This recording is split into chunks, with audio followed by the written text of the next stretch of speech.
Hey, Dr. Dolly, this is Sam the intern. I have a quick theoretical question for you about Bitcoin.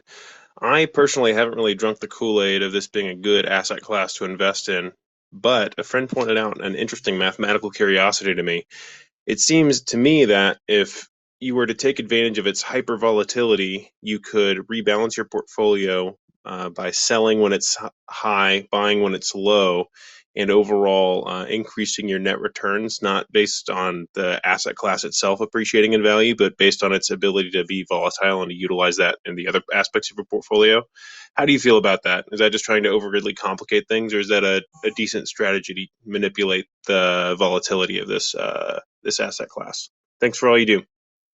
Okay, there's an interesting question. Ben, why don't you take a stab at that, and then I'll give my thoughts on it. Well, philosophically, I believe that invested money is like soap. The less you touch it, the more you keep. And I'm thinking of a strategy that rebalances based on the monthly, daily, weekly, hourly price movements of something as volatile as Bitcoin. That's kind of a strategy. It's going to be really hard to keep your hands off the money. I find that the more often you touch it, the more mistakes you make, the more transaction costs, the more taxes you pay. It's very much kind of not a passive approach.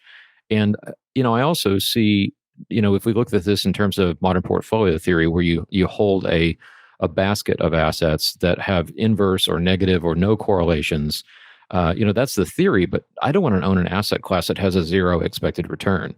And it's hard to say that Bitcoin has a zero expected return, but for me, an investment is something that has the inherent ability to accrue value, like in terms of rent streams or dividends or interest, without respect to the owner's involvement. So I don't see Bitcoin as an investment. I see it more like a gold coin or like a U.S. currency. It's a store of value for sure, but for me, it's not an investment, and as a result, I wouldn't put it in my portfolio or recommend it. Yeah, even as a store of value, it's pretty volatile. Mm-hmm.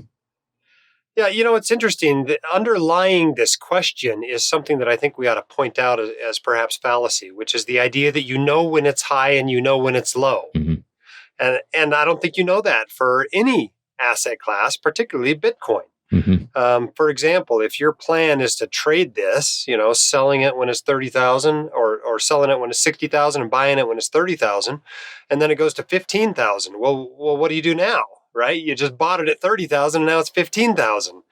And so I think there's a bit of assumption there that you're going to be able to predict the future as far as its price movements when you implement a plan like this. Mm-hmm. I'm not a big fan of time in the market, whether it's stocks or bonds or Bitcoin, and this strategy obviously requires that. Now, Mm-hmm. obviously, if you could do that, you could buy low and sell high. Yeah, you're going to make a killing on something this volatile because you could do it so often. But I'd reject the hypothesis that you can actually do it. I don't think you can. And I agree with you. I think it's more an instrument of speculation than it is. Yeah, not for me. Investment. I'm the rock solid financial security guy. I don't like to play with these things. I mean, my hat is off to those who have managed to do this well, and I am really interested in blockchain technology, but I think this is just a nascent thing in blockchain technology. I doubt that this is its highest and best use. I know that that's coming, and so yeah, it's gonna be like the internet, but it's I don't see this. I don't see Bitcoin. I don't see crypto as an investment unto itself. I mean, don't buy the gold, buy the picks and shovels. Yeah. It's interesting. The last article I read about it this morning, it had gone apparently in 24 hours from $29,000 a Bitcoin to $39,000 a Bitcoin, based on the fact that Amazon dropped a job listing looking for a cryptocurrency expert. And it's just amazing that something can change by 33% because one company hired one person. And that is just way too volatile for me to put serious money into. Yeah.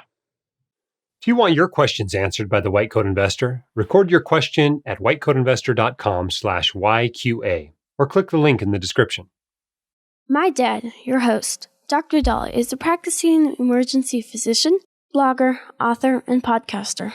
He is not a licensed accountant, attorney, or financial advisor, so this podcast is for your entertainment and information only and should not be considered official, personalized financial advice.